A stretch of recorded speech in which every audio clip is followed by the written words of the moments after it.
SER Podcast.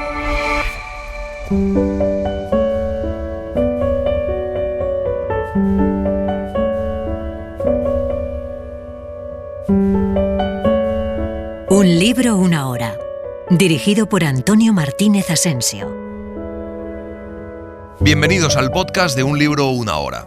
En este episodio os vamos a contar Un viejo que leía novelas de amor, de Luis Sepúlveda. Luis Sepúlveda nació en Ovalle, Chile, en 1949 y murió en Oviedo en 2020. Es el autor de Mundo del fin del mundo, Nombre de torero, El fin de la historia o Historia de una gaviota y del gato que le enseñó a volar, del libro de viajes Patagonia Express y de varios volúmenes de relatos como Desencuentros. Un viejo que leía novelas de amor se publicó en 1989. Es una novela deliciosa sobre el respeto a la naturaleza, sobre la estupidez del ser humano, sobre la literatura como salvación y que a la vez cuenta una gran aventura en la Amazonía, una lucha a muerte entre un viejo y una hembra de leopardo. Vamos allá. El cielo era una inflada panza de burro colgando amenazante a escasos palmos de las cabezas. El viento tibio y pegajoso barría algunas hojas sueltas y sacudía con violencia los bananos raquíticos que adornaban el frontis de la alcaldía. Así comienza esta bellísima novela, con los pocos habitantes del idilio, más un puñado de aventureros llegados de las cercanías, congregados en el muelle, esperando turno para sentarse en el sillón portátil del doctor Rubicundo Loachamín, el dentista que, con voz autoritaria, dice a sus pacientes que la culpa de que les duela no es suya, sino del gobierno. Muy cerca, la breve tripulación del Sucre cargaba racimos de banano verde y costales de café en grano. A un costado del muelle se amontonaban las cajas de cerveza, de aguardiente Frontera, de sal y las bombonas de gas que temprano habían desembarcado. El Sucre zarpará en cuanto el dentista termine de arreglar quijadas. Navegará remontando las aguas del río Nangaritza para desembocar más tarde en el Zamora y después de 4 días de lenta navegación llegará al puerto fluvial de El Dorado. No regresará hasta pasada la estación de las lluvias que ya se anuncia en el cielo encapotado. El doctor Rubicundo Loachamín visita el idilio 2 veces al año. Extiende sobre un tapete morado de indiscutible aire cardenalicio una serie de prótesis que sus pacientes se van probando a ver con cuál se encuentran más cómodos. Entonces discuten el precio mientras el dentista desinfecta las restantes, sumergiéndolas en una marmita con cloro hervido. En ese momento ve pasar la canoa de un shuar. El patrón del Sucre le dice que tienen que esperar porque van a traer a un gringo muerto. El dentista ayudó a subir a bordo el sillón portátil y enseguida caminó hasta un extremo del muelle. Allí lo esperaba Antonio José Bolívar Proaño, un viejo de cuerpo correoso, al que parecía no importarle el cargar con tanto nombre de prócer. El dentista le pregunta por sus dientes y el viejo le contesta que los lleva en el bolsillo porque cuando no está ni comiendo ni hablando prefiere no gastarlos. Luego se acomoda la dentadura, chasquea la lengua, escupe generosamente y le ofrece al dentista la botella de Frontera. Antonio José Bolívar le recuerda al dentista el día que un campesino se dejó sacar todos los dientes para ganar una apuesta. En ese momento se acerca una canoa de la que asoma la cabeza yaciente de un hombre rubio. El alcalde, único funcionario, máxima autoridad y representante de un poder demasiado lejano como para provocar temor, era un individuo obeso que sudaba sin descanso. Decían los lugareños que la sudadera le empezó apenas pisó tierra luego de desembarcar del Sucre y desde entonces no dejó de estrujar pañuelos, ganándose el apodo de la babosa. El alcalde no bebe aguardiente como los demás lugareños. Asegura que el Frontera le provoca pesadillas y vive acosado por el fantasma de la locura. Desde una fecha imprecisa vive con una indígena a la que golpea salvajemente acusándola de haberle embrujado y todos esperan que la mujer lo asesine antes o después. Se hacen incluso apuestas al respecto. Desde que llegó, hace 7 años, se hizo odiar por todos. Quiso cobrar impuestos, vender permisos de pesca y caza en un territorio ingobernable y derechos de usufructo a los recolectores de leña que juntaban madera húmeda en una selva más antigua que todos los estados. El alcalde llegó al muelle, se pasaba un pañuelo por la cara y el cuello, estrujándolo. Ordenó subir el cadáver. Se trataba de un hombre joven, no más de 40 años, rubio y de contextura fuerte. El hombre presenta un desgarro que comienza en el mentón y termina en el hombro derecho.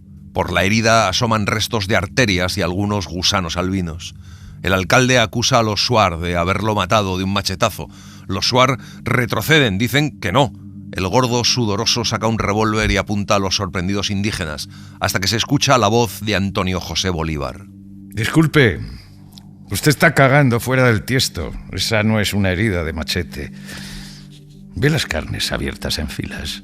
¿Ve cómo en la quijada son más profundas y a medida que bajan se vuelven más superficiales? ¿Ve que no es uno, sino 4 tajos? Es un zarpazo de tigrillo. Un animal adulto lo mató. Lo que Antonio José Bolívar llama un tigrillo, nosotros lo llamaríamos un leopardo amazónico. Le pide al alcalde que lo huela. Venciendo la repugnancia, el gordo se inclina y olisquea con ademanes de perro temeroso sin acercarse demasiado. Apesta a meados de gato. Antonio José Bolívar dice que lo mató una hembra y enseguida lo meó para marcarlo, para que las otras bestias no se lo comieran, mientras ella iba en busca del macho que debe de andar por ahí acaso herido. Y todo queda más claro cuando sacan las pertenencias del muerto. Entre sus cosas hay 5 pieles de cachorros de leopardo que no miden más de 1/4. Los indígenas apenas ven las pieles, cruzan entre ellos nerviosas palabras y saltan a las canoas. Piense, Excelencia. Tantos años aquí no ha aprendido nada. Piense. El gringo hijo de puta mató a los cachorros y con toda seguridad hirió al macho. La hembra debió de salir de cacería para llenarse la panza y amamantarlos durante las primeras semanas de lluvia. Los cachorritos no estaban destetados y el macho se quedó cuidándolos. Así es entre las bestias. Y así ha de haberlos sorprendido el gringo. Ahora la hembra anda por ahí enloquecida de dolor. Ahora anda a la caza del hombre. El viejo dice que para el pequeño cerebro del bicho, todos los hombres son los asesinos de su camada. Le pide que deje que los Suar se marchen porque tienen que avisar en su caserío y en los cercanos.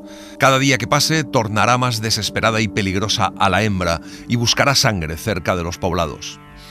Dice que hay que avisar a los buscadores de oro que acampan en la ribera. Una hembra de leopardo enloquecida de dolor es más peligrosa que 20 asesinos juntos. El dentista y el viejo miraban pasar el río sentados sobre bombonas de gas.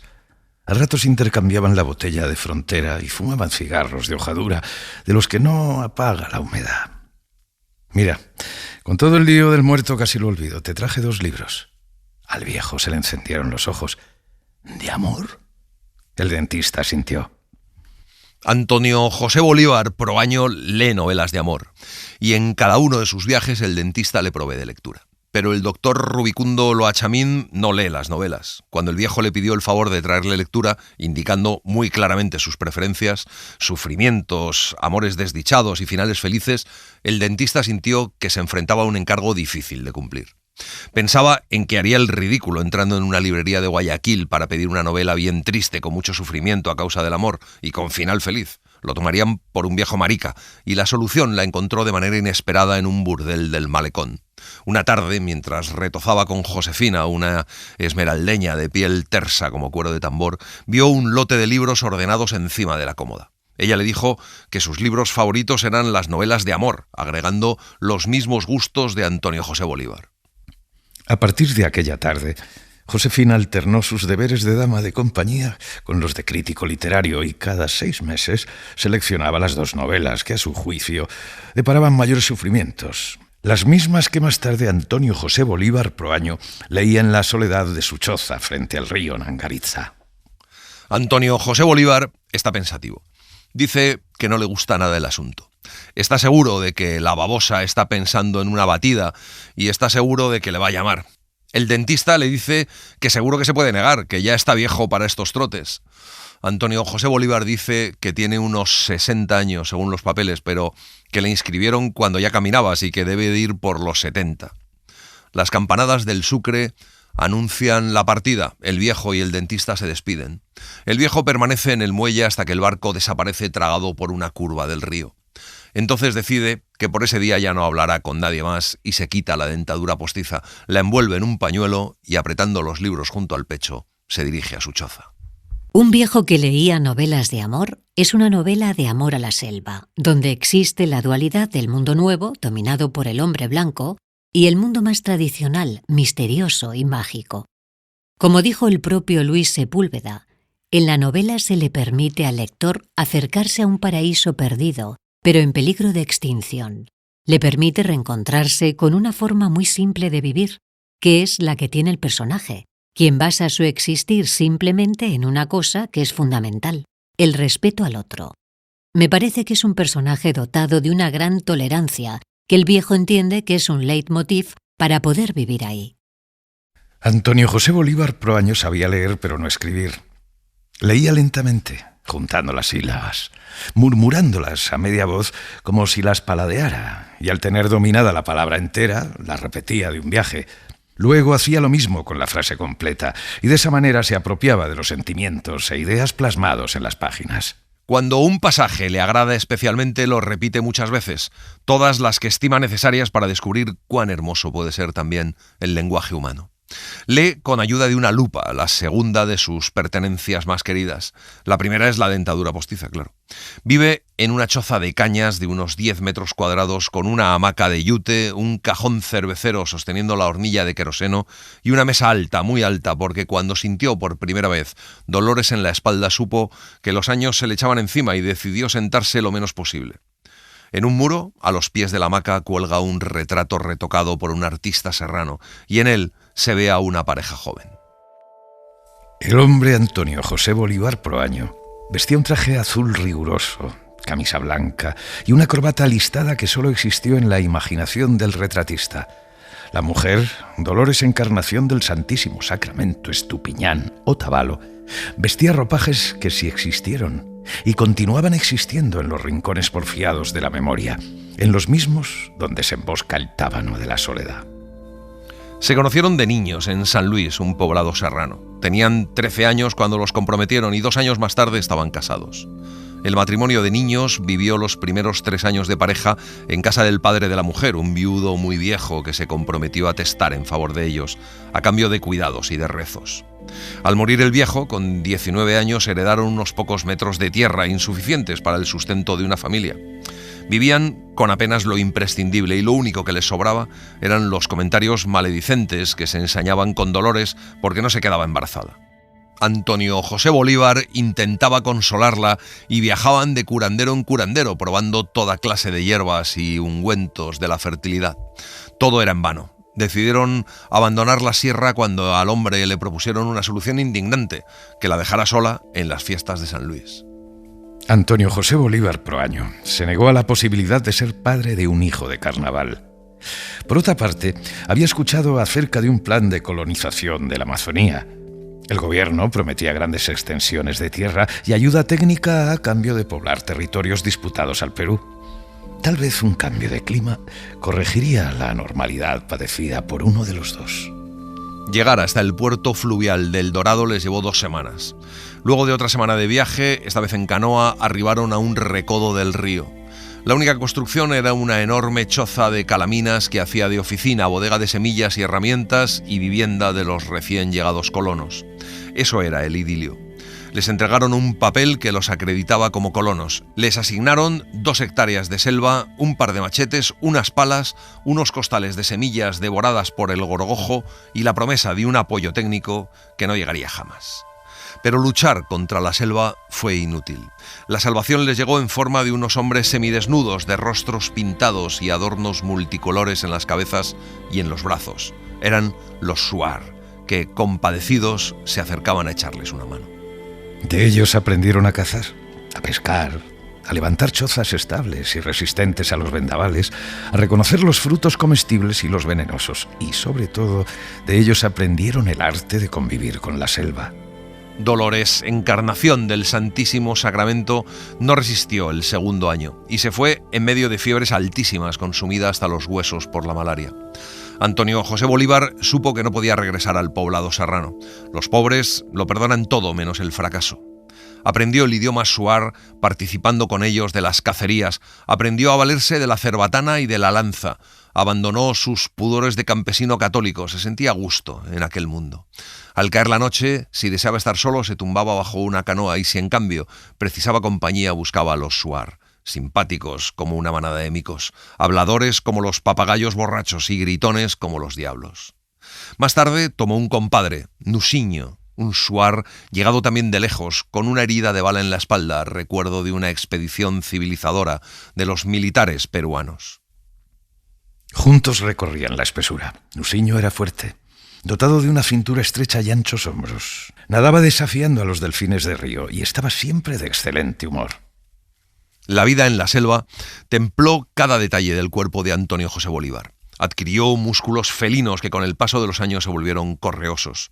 Sabía tanto de la selva como un shuar. Era tan buen rastreador como un shuar. Nadaba tan bien como un shuar. En definitiva, era como uno de ellos, pero no era uno de ellos. Entre estación y estación conoció los ritos y secretos de aquel pueblo. Participó del diario homenaje a las cabezas reducidas de los enemigos muertos como guerreros dignos. Durante su vida entre los shuar no precisó de las novelas de amor para conocerlo. Viendo pasar el río Nangaliza, hubiera podido pensar que el tiempo esquivaba aquel rincón amazónico, pero las aves sabían qué poderosas lenguas avanzaban desde Occidente hurgando en el cuerpo de la selva. Enormes máquinas abrían caminos y los shuar aumentaron su movilidad. Llegaban cada vez más colonos. Con ellos llegaba también el alcohol y la degeneración de los más débiles. Y sobre todo, aumentaba la peste de los buscadores de oro, individuos sin escrúpulos, venidos desde todos los confines, sin otro norte que una riqueza rápida. Una mañana, Antonio José Bolívar descubrió que envejecía al errar un tiro de cerbatana. Tomó la decisión de instalarse en el idilio y vivir de la caza. Un día, entregado a la construcción de una canoa resistente, escuchó el estampido proveniente de un brazo de río. Corrió al lugar de la explosión y encontró a un grupo de shuar llorando. Un grupo de 5 aventureros habían volado el dique de contención donde desovaban los peces y habían disparado a 2 shuar. Uno había muerto con la cabeza destrozada por un disparo, el otro agonizaba con el pecho abierto. Era su compadre Nusinho. Los shuar dieron caza a los aventureros, pero uno de ellos logró escapar. Nusinho no se iría tranquilo mientras la cabeza de su asesino no colgara de una rama seca. Andaría como un triste pájaro ciego chocando con los árboles. Armado de una cerbatana, cruzó a nado el río, lanzándose por primera vez a la caza del hombre. No le costó dar con el rastro. El buscador de oro, en su desesperación, dejaba huellas tan nítidas que ni siquiera precisó buscarlas. A los pocos minutos lo encontró aterrorizado frente a una boa dormida. El hombre le apuntó con su escopeta. Antonio José Bolívar le dio un golpe con la cerbatana, pero el buscador de oro vaciló sin llegar a desplomarse y no tuvo más remedio que echársele encima. Logró arrebatarle la escopeta. Nunca había tenido un arma de fuego en sus manos, pero al ver cómo el hombre echaba mano del machete, Antonio José Bolívar intuyó el lugar preciso donde debía poner el dedo y la detonación provocó un revoloteo de pájaros asustados. Antonio José Bolívar arrastró el cadáver hasta la orilla del río. En la ribera opuesta lo esperaban los shuar. Al ver el cadáver del buscador de oro, irrumpieron en un llanto desconsolado. No lloraban por el extraño, lloraban por él y por Nusinho. Tenía que haberle ultimado con un dardo envenenado, dándole antes la oportunidad de luchar como un valiente. Por su culpa, Nusinho no se iría. Nusinho permanecería como un papagayo ciego, dándose golpes contra los árboles, ganándose el odio de quienes no lo conocieron al chocar contra sus cuerpos, molestando el sueño de las boas dormidas, ahuyentando las presas rastreadas con su revoloteo sin rumbo. Se había deshonrado, y al hacerlo era responsable de la eterna desdicha de su compadre. Sin dejar de llorar, le entregaron la mejor canoa. Sin dejar de llorar, lo abrazaron, le entregaron provisiones y le dijeron que desde ese momento no era más bienvenido. Podía pasar por los caseríos shuar, pero no tenía derecho a detenerse. Antonio José Bolívar, tras 5 días de navegación, llegó al idilio. Navegó algunos metros más aguas abajo hasta que el cansancio le indicó un sitio donde levantó la choza. Antonio José Bolívar se quedó con todo el tiempo para sí mismo y descubrió que sabía leer al mismo tiempo que se le pudrían los dientes. Y luego se preocupó por encontrar libros. Para ello tenía que salir del idilio. Se metió 2 semanas en la selva y capturó vivos una docena de monos y varias parejas de aves. Pagó su viaje en el Sucre con una pareja de loritos. Durante la travesía charló con el doctor Rubicundo Loachamín y lo puso al tanto de las razones de su viaje. El dentista le dijo entonces que si quería disponer de libros se lo podía haber dicho a él, pero Antonio José Bolívar no sabía todavía qué libros querría leer. El dentista le presentó a la única persona capaz de ayudarle en sus propósitos, la maestra de escuela, y consiguió también que el viejo pudiera pernoctar en el recinto escolar, una enorme habitación de cañas provistas de cocina, a cambio de ayudar en las tareas domésticas y en la confección de un herbario. Una vez vendidos los micos y los loros, la maestra le enseñó su biblioteca. Se emocionó de ver tanto libro junto. Durante 5 meses, Antonio José Bolívar formó y pulió sus preferencias de lector, al mismo tiempo que se llenaba de dudas y respuestas. Edmundo D'Amicis y Corazón lo mantuvieron ocupado casi la mitad del tiempo y, por fin, después de revisar toda la biblioteca, encontró aquello que realmente deseaba. El Rosario de Florence Barclay contenía amor y amor por todas partes. Los personajes sufrían y mezclaban la dicha con los padecimientos de una manera tan bella que la lupa se le empañaba de lágrimas. La maestra le permitió llevarse el libro y con él regresó a el idilio para leerlo 1 y 100 veces frente a la ventana, como se dispone ahora a hacerlo con las novelas que le ha llevado el dentista. Con las primeras sombras de la tarde se desató el diluvio, y a los pocos minutos era imposible ver más allá de un brazo extendido.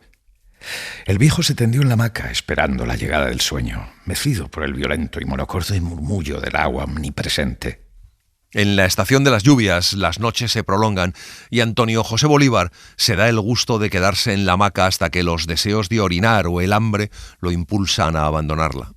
Lo mejor de la estación de las lluvias es que basta con bajar al río, sumergirse, mover unas piedras, hurgar en el lecho fangoso y ya se dispone de una docena de camarones gordos para el desayuno. Así lo hace aquella mañana. Cuando emerge con un puñado de bichos moviéndose frenéticos, escucha gritos avisando que llega una canoa. Antonio José Bolívar piensa que solo un demente se atrevería a navegar en medio del aguacero. Se viste, deja los camarones tapados con un tarro a la entrada de la choza y cubriéndose con un manto de plástico se dirige también al lugar.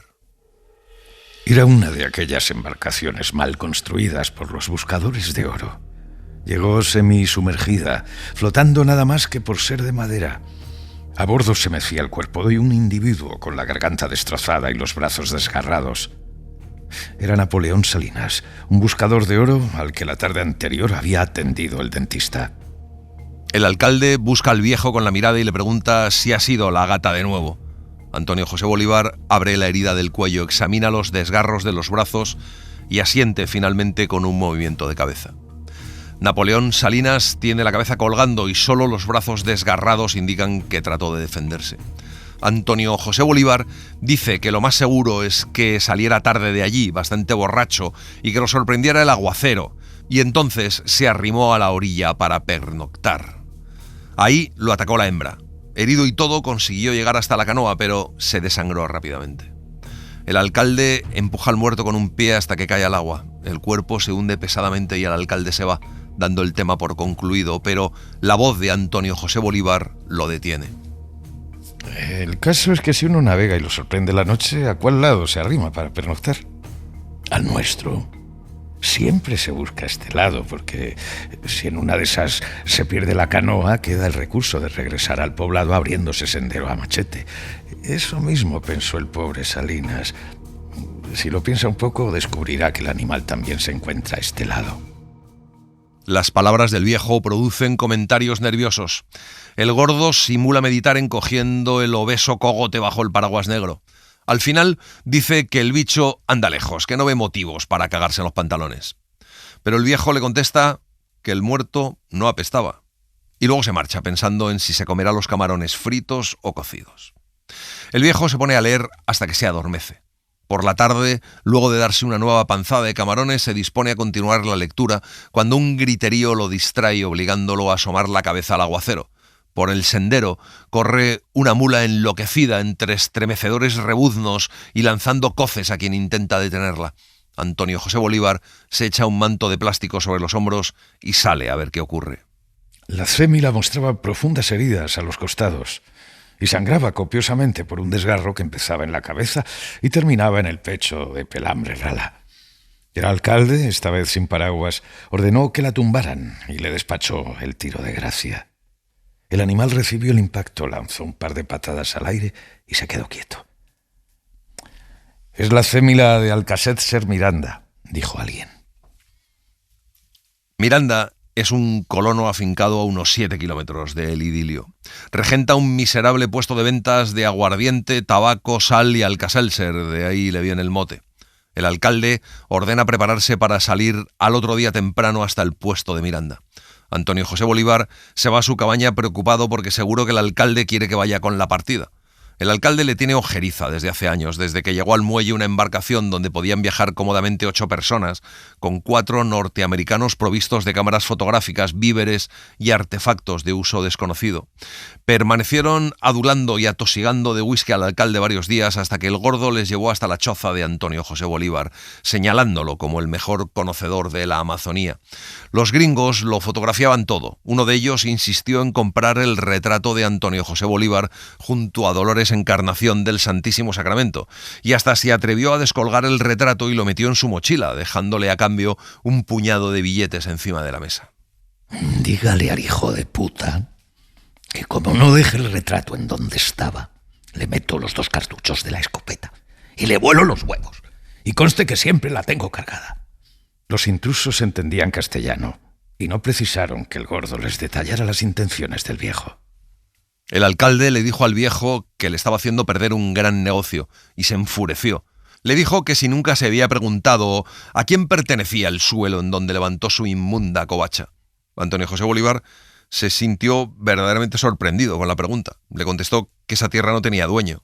El alcalde rió triunfante y le contestó que todas las tierras junto al río, desde la orilla hasta los 100 metros tierra adentro, pertenecían al Estado. Y luego le dijo que no se iba a olvidar de lo que acababa de hacer y que él no era de los que perdonaban. Al día siguiente, la embarcación plana dejó el muelle con los 4 norteamericanos, más un colono y un jíbaro, recomendados por el alcalde como conocedores de la selva. Una semana más tarde, volvió a aparecer la embarcación plana. Iban solo 3 norteamericanos. Parece que los monos habían matado al colono y a un norteamericano. El alcalde le pidió ayuda para recuperar los 2 cadáveres y Antonio José Bolívar lo hizo. Regresó al idilio, le entregó los restos y el alcalde lo dejó en paz. En esa paz que debía cuidar, porque de ella dependían los momentos placenteros frente al río, de pie ante la mesa alta, leyendo pausadamente las novelas de amor.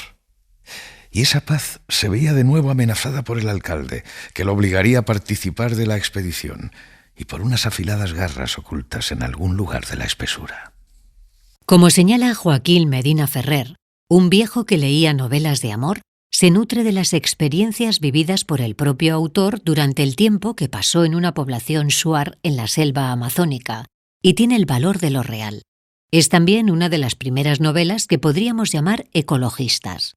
Una novela que plantea el dilema entre civilización y progreso. En la novela hay una lucha por transformar el entorno para crear una prolongación del mundo civilizado. Pero el protagonista termina adaptándose y aprendiendo a convivir con el medio y a comprender a los indígenas, que lejos de ser unos salvajes, poseen una visión del universo propia y un extraordinario conocimiento del entorno en el que viven, con el que interactúan en la aceptación de unas leyes ancestrales que les han permitido sobrevivir y ser felices. El grupo de hombres se reúne con las primeras difusas luces del alba. De uno en uno llegan dando saltos por el sendero enlodado, descalzos y con los pantalones subidos hasta las rodillas. El alcalde reparte cartuchos para las escopetas, 3 cargas dobles para cada uno, además de un atado de cigarros, cerillas y una botella de Frontera por nuca. Los hombres comen y se echan los primeros tragos del día entre pecho y espalda. Antonio José Bolívar permanece algo alejado del grupo y sin tocar el plato de hojalata. Había desayunado temprano y sabía de los inconvenientes de cazar con el cuerpo pesado. El cazador ha de ir siempre un poco hambriento, pues el hambre agudiza los sentidos. Antonio José Bolívar le da piedra al machete escupiendo a ratos sobre la hoja y luego, mirando con un solo ojo, comprueba la perfección del acero afilado. La idea es ir primero hasta lo de Miranda, luego ya se verá. El gordo no es un gran estratega, desde luego. Se enfunda en un impermeable de hule azul. Ninguno de los 4 hombres hace el menor comentario, gozan viéndolos sudar dentro del impermeable. Exceptuando el alcalde, van todos descalzos. Uno le dice al alcalde que las botas de goma le van a estorbar la marcha, pero el gordo simula no haber oído y da la orden de partir. Se internan en la selva. Caminan lento a causa del lodazal, de las ramas y plantas que cubren el estrecho sendero. Para avanzar mejor se dividieron. Adelante, 2 hombres abrían brecha a machete. En medio iba el alcalde respirando agitadamente, mojado por dentro y por fuera. Y detrás, los 2 hombres restantes cerraban la marcha, desmochando los vegetales escapados a los macheteros de vanguardia. Antonio José Bolívar era uno de los que viajaban detrás del alcalde. La marcha se interrumpe repetidamente por causa de las botas del gordo. Cada cierto tiempo el alcalde hunde los pies en el lodazal burbujeante y parece como si el fango se tragara aquel cuerpo obeso. Enseguida viene la lucha por sacar los pies, moviéndose con tal torpeza que solo logra hundirse un poco más. Los hombres lo sacan tirándolo de los sobacos y unos cuantos pasos más adelante otra vez está el alcalde hundido hasta las rodillas. Hasta que el gordo pierde una de las botas y termina quitándose la otra. Con el gordo descalzo, la marcha se hace un poco más ágil, pero siempre pierden tiempo en las subidas. El alcalde, a 4 patas, avanza un par de metros y retrocede 4. Los descensos, en cambio, son rápidos. El alcalde los hace sentado, de espaldas o boca abajo. Llega siempre primero, envuelto en barro y restos de plantas. A media tarde deciden que Antonio José Bolívar se adelante a buscar un lugar seguro para pasar la noche. Hacen turnos de guardia. El viejo hace el primero y se encargará de despertar a su relevo. El cansancio de la caminata se adueñó pronto de los hombres. Dormían encogidos, abrazándose las piernas y cubriéndose los rostros con sombreros. Sus respiraciones tranquilas no interrumpían el ruido de la lluvia. Antonio José Bolívar estaba sentado, con las piernas cruzadas, apoyando la espalda en un tronco. Acariciaba a ratos la hoja del machete y recibía atento los sonidos de la selva. Es un ruido vital en medio de la oscuridad. Como dicen los Shuar, de día es el hombre y la selva, de noche el hombre es la selva.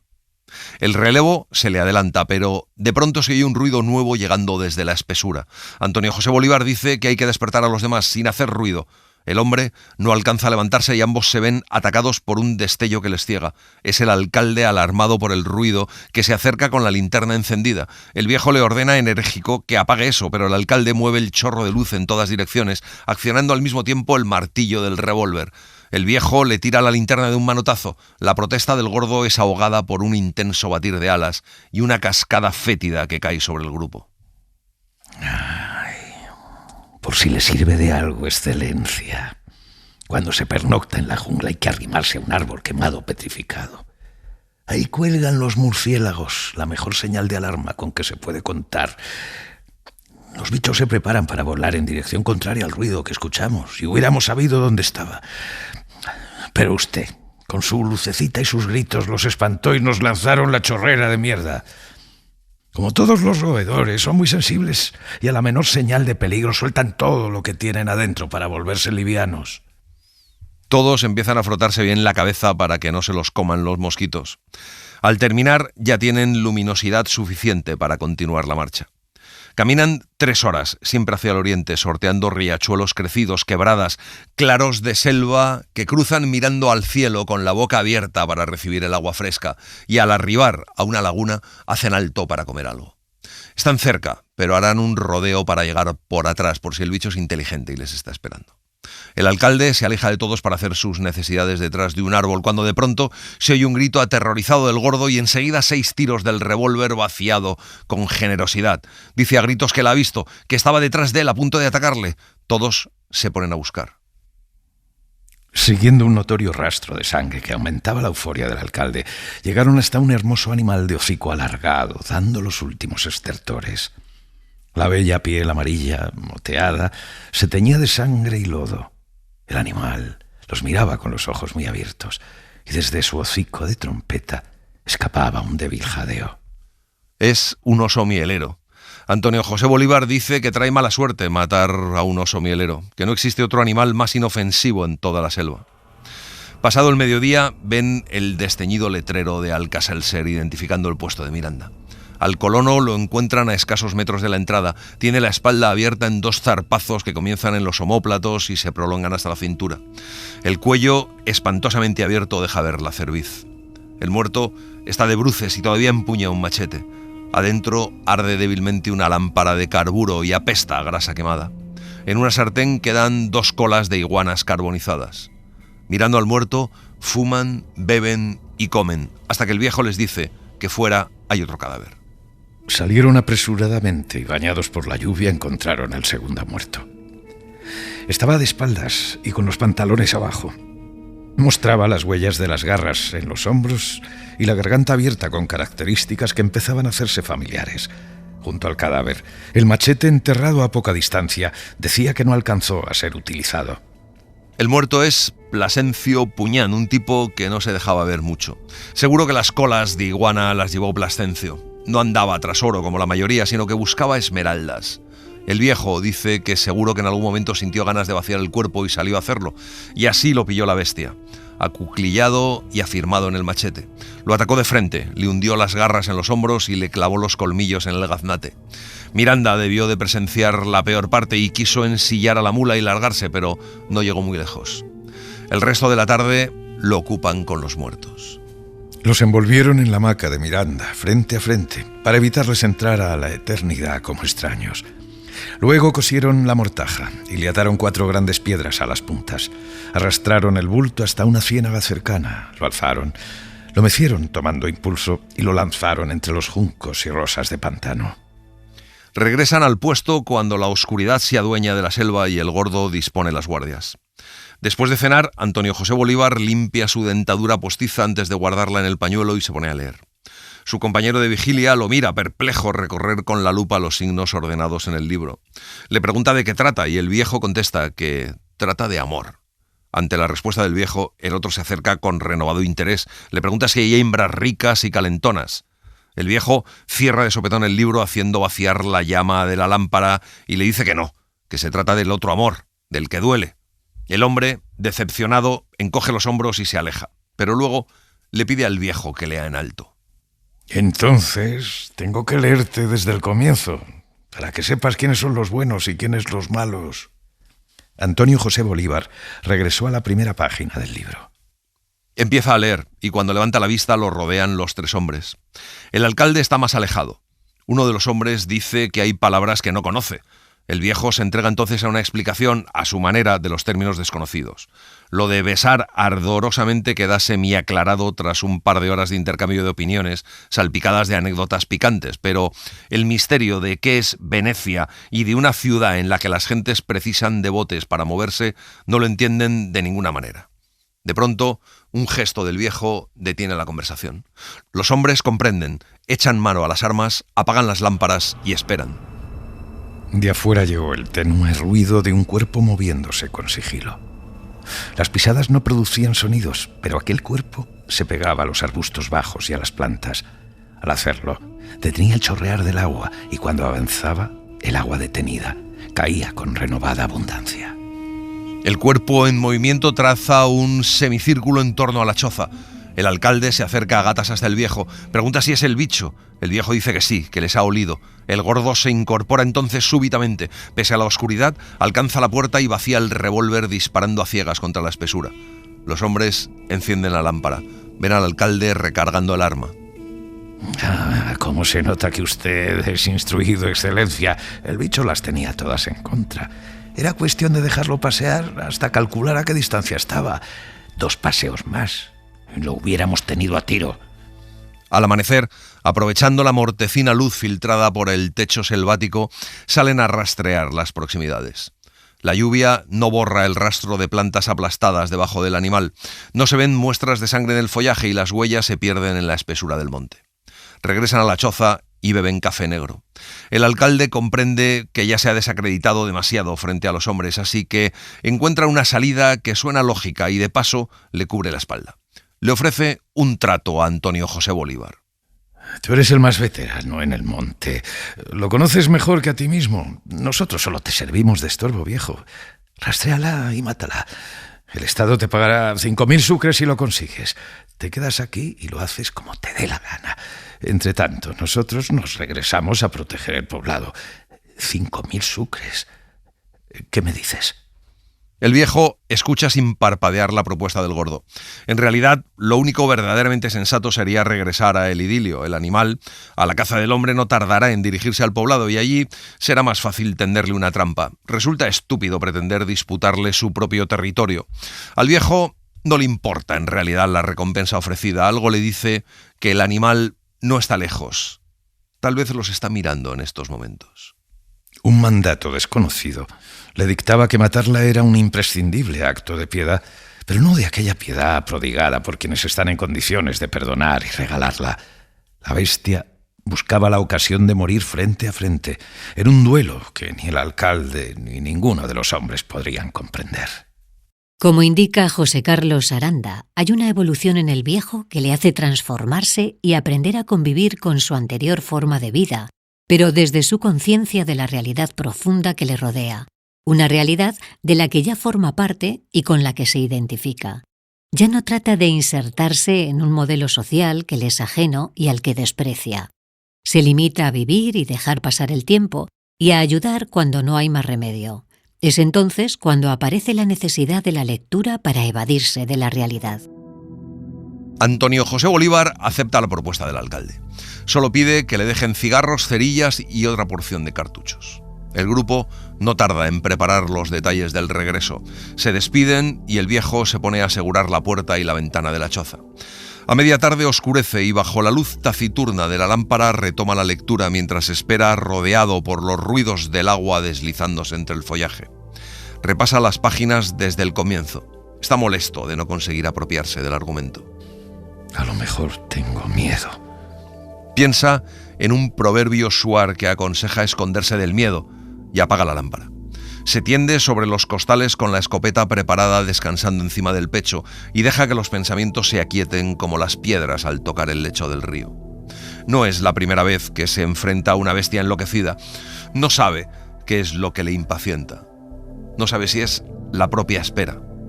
Casi preferiría verla aparecer ahora mismo derribando la puerta y tener un desenlace rápido. Pero sabe que no ocurrirá así. Ningún animal es tan necio como para invadir una guarida extraña. ¿Crees que la tigrilla te siente un ser igual? No seas vanidoso, Antonio José Bolívar. El viejo sabe que los leopardos son animales extraños, de comportamiento impredecible.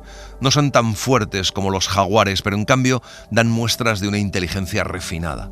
Los shuar dicen que si el rastreo es demasiado fácil y te hace sentir confiado, quiere decir que el tigrillo te está mirando la nuca. El viejo recuerda todas las veces que ha cazado, las 2 veces que cazó una anaconda, cuando cazó leopardos.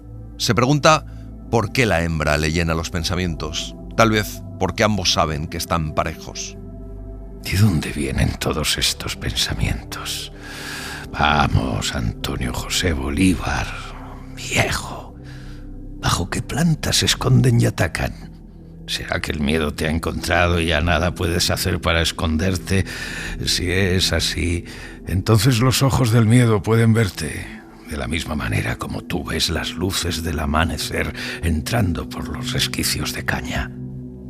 Después de beber varios tazones de café negro, se entrega a los preparativos. Derrite unas velas y sumerge los cartuchos en el sebo licuado. Enseguida les permite gotear hasta que estén cubiertos por una fina película. De esa manera se conservarán secos aunque caigan al agua. El resto del sebo derretido se lo aplica en la frente, cubriendo especialmente las cejas hasta formar una suerte de visera. Con ello, el agua no le estorbará la vista en caso de enfrentar al animal en un claro de selva. Finalmente comprueba el filo del machete y se echa a la selva en busca de rastros. Comienza trazando un radio de 200 pasos contados desde la choza en dirección a oriente, siguiendo las huellas encontradas el día anterior. Al llegar al punto propuesto, inicia una variante semicircular en pos del suroeste. Descubre un lote de plantas aplastadas con los tallos enterrados en el lodo. Ahí se agazapó el animal antes de avanzar hacia la choza, y las formaciones de vegetales humillados se repiten cada ciertos pasos, desapareciendo en una ladera del monte. El viejo sigue buscando. Al hacerlo, bajo grandes hojas de banano silvestre, encontró estampadas las patas del animal. Eran patas grandes, tal vez como puños de hombre adulto, y junto al rastro de pisadas encontró otros detalles que le hablaron de la conducta del animal. La hembra no caza. Tallos quebrados a los costados de las huellas de las patas contradicen el estilo de caza de cualquier felino. Se mueve con la seguridad de saberse enfrentada a especies menos dotadas. La imagina ahí mismo, el cuerpo flaco, la respiración agitada, ansiosa, los ojos fijos, pétreos, todos los músculos tensos y batiendo la cola con sensualidad. Bueno, bicho, ya sé cómo te mueves. Ahora me falta saber dónde estás. Le habló a la selva recibiendo la única respuesta del aguacero. Ampliando el radio de acción, se aleja de la choza hasta alcanzar una leve elevación de terreno que le permite un buen punto de observación. La vegetación se vuelve baja y espesa en contraste con los árboles altos que lo protegen de un ataque a ras de suelo. Decide abandonar la lomita avanzando en línea recta hacia el poniente en pos del río Yoacambí, que corre no muy lejos. Antes del mediodía cesa de llover y se alarma. Si no sigue lloviendo, comenzará la evaporación y la selva se sumirá en una densa niebla que le impedirá respirar y ver más allá de su nariz. De pronto millones de agujas plateadas perforaron el techo selvático, iluminando intensamente los lugares donde caían.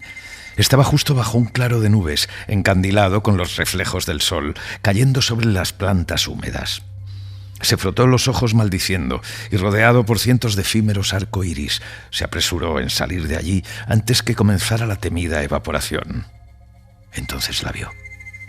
Alertado por un ruido de agua, el viejo se vuelve y la ve, moviéndose hacia el sur a unos 50 metros de distancia, con lentitud, con el hocico abierto y azotándose los costados con el rabo. Calcula que de cabeza a rabo mide sus buenos 2 metros y que sobre 2 patas supera la estatura de un perro pastor. El animal desaparece tras un arbusto y casi enseguida se deja ver de nuevo. Esta vez se mueve en dirección norte. La pausa de lluvia convoca de inmediato a los mosquitos que atacan buscando labios, párpados y rasmilladuras. Rápidamente, el viejo se mete un cigarro en la boca, lo mastica y se aplica la pasta salivosa en el rostro y en los brazos. Por fortuna, la pausa dura poco y empieza de nuevo a llover con renovada intensidad. Con ello, regresa la calma y solo se escucha el ruido del agua penetrando entre el follaje. La hembra se dejó ver varias veces, siempre moviéndose en una trayectoria norte-sur. El viejo la miraba estudiándola. Seguía los movimientos del animal para descubrir en qué punto de la espesura realizaba el giro que le permitía volver al mismo punto del norte a recomenzar el paseo provocativo. Antonio José Bolívar la mira moverse y en algunas ocasiones está a punto de disparar, pero no lo hace. Sabe que el tiro debe ser definitivo y certero. Si la hiere, la hembra no le dará tiempo para recargar el arma. Las horas pasan y cuando la luz disminuye, el viejo sabe que el animal lo quiere ahí, en ese sitio, y espera la oscuridad para atacarlo. El viejo dispone de 1 hora de luz y en ese tiempo debe largarse a alcanzar la orilla del río y buscar un lugar seguro. Aprovechando uno de los desplazamientos de la hembra, el viejo a toda carrera se lanza en pos del río. Llega a un antiguo terreno desbrozado que le permite ganar tiempo y lo atraviesa con la escopeta apretada contra el pecho. No lejos de allí hay un campamento abandonado de buscadores de oro. No le quedaba más que bajar una pendiente de unos 15 metros cubierta de lechos para alcanzar la ribera, cuando el animal atacó. Recibió el empujón propinado con las patas delanteras y rodó dando volteretas pendiente abajo. El viejo, mareado, se hinca blandiendo el machete con las 2 manos y espera el ataque final. Al borde de la pendiente, la hembra mueve el rabo frenética, pero no ataca. Sorprendido, el viejo se mueve lentamente hasta recuperar la escopeta. Se echa el arma a los ojos. A esa distancia no puede fallar. Arriba, el animal no le despega los ojos de encima. De improviso, ruge, triste y cansada, y se echa sobre las patas. La débil respuesta del macho le llega de muy cerca. Es más pequeño que la hembra, tiene la piel pegada al esqueleto y un muslo casi arrancado del cuerpo por un disparo. Apenas respira y la agonía se ve dolorosísima. ¿Eso buscabas? ¿Que le diera el tiro de gracia? Gritó el viejo hacia la altura y la hembra se ocultó entre las plantas. Se acercó al macho herido y le palmoteó la cabeza. El animal apenas alzó un párpado y al examinar con detención la herida vio que se lo empezaban a comer las hormigas. Puso los 2 cañones en el pecho del animal. Lo siento, compañero. Ese gringo hijo de la gran puta nos jodió la vida a todos. Y disparó. Ha sacado unos 100 metros de distancia cuando ve a la hembra bajando al encuentro del macho muerto. El viejo se alegra de encontrar una canoa de vientre rasgado volcada sobre la playa. Se mete bajo el vientre de la canoa, suspira aliviado al tenderse boca arriba con las piernas estiradas y seguro. Dispone el arma y el machete a sus costados. No tarda en quedarse dormido. Le despierta el movimiento de la canoa. La hembra está arriba, paseándose. Algunas gotas y luego unos chorros pestilentes se mezclan con el agua que entra por las rasgaduras de la canoa. El animal lo está meando, lo marca como su presa, considerándolo muerto antes de enfrentarlo. Así pasan largas y densas horas, hasta que amanece. Por la luz, dedujo que era cerca del mediodía cuando sintió bajar al animal. Atento, esperó por los nuevos movimientos, hasta que un ruido a un costado le advirtió que la hembra cavaba entre las piedras sobre las que se asentaba la embarcación. La hembra decidía entrar a su escondite, ya que él no respondía al desafío. Arrastrando el cuerpo de espaldas, retrocede hasta el otro extremo de la canoa, justo a tiempo para evitar la garra aparecida lanzando zarpazos a ciegas. Alza la cabeza con la escopeta pegada al pecho y dispara. Puede ver la sangre saltando de la pata del animal, al mismo tiempo que un intenso dolor en el pie derecho le indica que calculó mal la abertura de las piernas y varios perdigones le han penetrado en el empeine. Están iguales, los dos heridos. El viejo escucha a la hembra alejarse y, ayudado por el machete, levanta un poco la canoa, el espacio suficiente para verla, a unos 100 metros, lamiéndose la pata herida. Entonces recarga el arma y con un movimiento da vuelta a la canoa. Al incorporarse, la herida le produjo un dolor enorme y el animal, sorprendido, se tendió sobre las piedras calculando el ataque. «Aquí estoy. Terminemos este maldito juego de una vez por todas». El viejo no está seguro de haberlo dicho en suar o en castellano. Ve a la hembra correr por la playa como una saeta moteada, sin hacer caso de la pata herida. El viejo se hinca y el animal, unos 5 metros antes del choque, da el prodigioso salto, mostrando las garras y los colmillos. Una fuerza desconocida le obligó a esperar a que la hembra alcanzara la cumbre de su vuelo. Entonces apretó los gatillos y el animal se detuvo en el aire, quebró el cuerpo a un costado y cayó pesadamente con el pecho abierto por la doble perdigonada. Antonio José Bolívar se incorpora lentamente. Se acerca al animal muerto y se estremece al ver que la doble carga la ha destrozado. El pecho es un cardenal gigantesco y por la espalda asoman restos de tripas y pulmones deshechos. Es más grande de lo que había pensado al verla por primera vez. Flaca y todo, es un animal soberbio, hermoso. El viejo la acaricia y llora avergonzado, sintiéndose indigno, envilecido, en ningún caso vencedor de esta batalla. Con los ojos nublados de lágrimas y lluvia, empujó el cuerpo del animal hasta la orilla del río, y las aguas se lo llevaron selva adentro, hasta los territorios jamás profanados por el hombre blanco, hasta el encuentro con el Amazonas, hacia los rápidos, donde sería destrozado por puñales de piedra, a salvo para siempre de las indignas alimañas. Arroja con fuerza la escopeta y la ve hundirse sin gloria. Antonio José Bolívar se quita luego la dentadura postiza y la guarda envuelta en el pañuelo, maldiciendo a todos los que emputecían la virginidad de su Amazonía. Cortó de un machetazo una gruesa rama y, apoyado en ella, se echó a andar en pos del idilio, de su choza y de sus novelas que hablaban del amor con palabras tan hermosas que a veces le hacían olvidar la barbarie humana. Y así les hemos contado Un viejo que leía novelas de amor, de Luis Sepúlveda. Hemos seguido la edición de la editorial Tusquets. Gracias por estar ahí y gracias por leer. Un libro, una hora, en la cadena SER. Un programa escrito y dirigido por Antonio Martínez Asensio, con la voz de Eugenio Barona y la participación de Olga Hernán Gómez. Edición y montaje de sonido de Pablo Arévalo. Diseño sonoro de Julia García Soto. Y en las redes, Laura Martínez Pérez. Para no perderte ningún episodio, síguenos en la aplicación o la web de la SER, Podium Podcast o tu plataforma de audio favorita.